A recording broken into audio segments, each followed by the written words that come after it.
आज पूरे देश में इंडिया गठबंधन जिस तरह से चुनाव लड़ रहा है और जमीनी स्तर पे अलग अलग राज्यों में जिस तरह से उसे साइलेंट सपोर्ट मिल रहा है,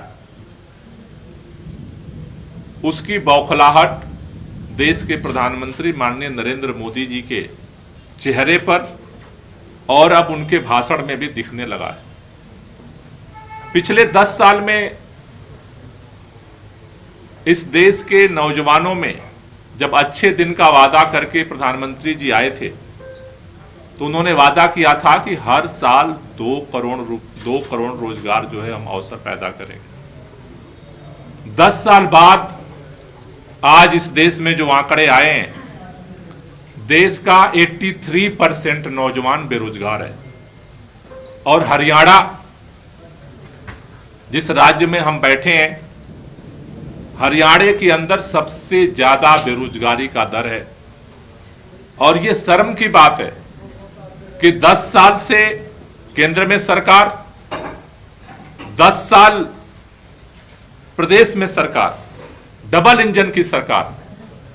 इंजन की सरकार ने हरियाणा के नौजवानों की ऐसी दुर्दशा कर दी है कि आज हरियाणा के मुख्यमंत्री सरेआम कहते हैं कि रोजगार चाहिए तो इजराइल चले जाओ।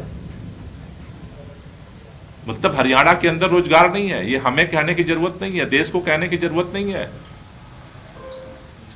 और जब इजराइल जाने की बात होती है तो देश के प्रधानमंत्री जी की तरफ से कोई भरोसा नहीं आता है कि नहीं भारत के अंदर हम रोजगार देंगे, इजराइल जाने की जरूरत नहीं है। पूरे दुनिया के अंदर अलग अलग देश के लोग अपने लोगों को जहां पर क्राइसिस है जिस कंट्री में, वहां से बुला रहे हैं। और हमारे यहां इतनी मजबूरी है कि हम उन नौजवानों को रोजगार के लिए आग में झोंक रहे हैं। पूरा नौजवान जो है वो निराशा में है। दूसरा सबसे बड़ा तबका किसान है। किसानों के आय डबल करने का वादा, उनके भी अच्छे दिन आने वाले थे। 10 साल बाद हरियाणा इस बात का भी गवाह बना है।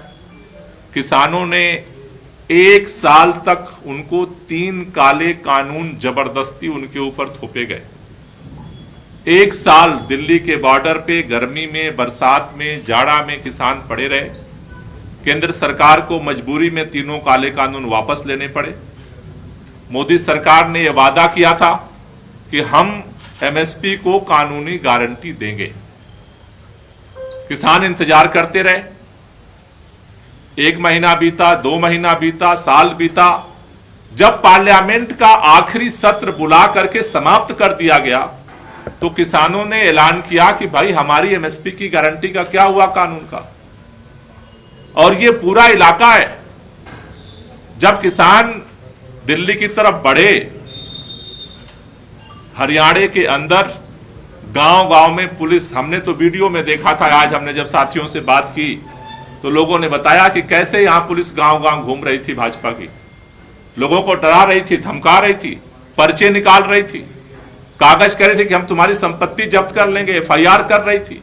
पूरे किसानों को एमएसपी की तो गारंटी नहीं मिली, लेकिन अंबाला से लेकर के और इस पूरे रोड पर कुरुक्षेत्र में सबसे ज्यादा, इस पूरे जो बॉर्डर का इलाका है, शायद हर गांव में पर्चे पहुंच गए। लोगों से कहा गया कि पेट्रोल मत दो ट्रैक्टर के लिए। किसान अन्नदाता है, लेकिन जिस तरह से कीलें बिछाई गई, जिस तरह से एक नौजवान को गोली मारी गई, आज पूरा किसान निराशा में है।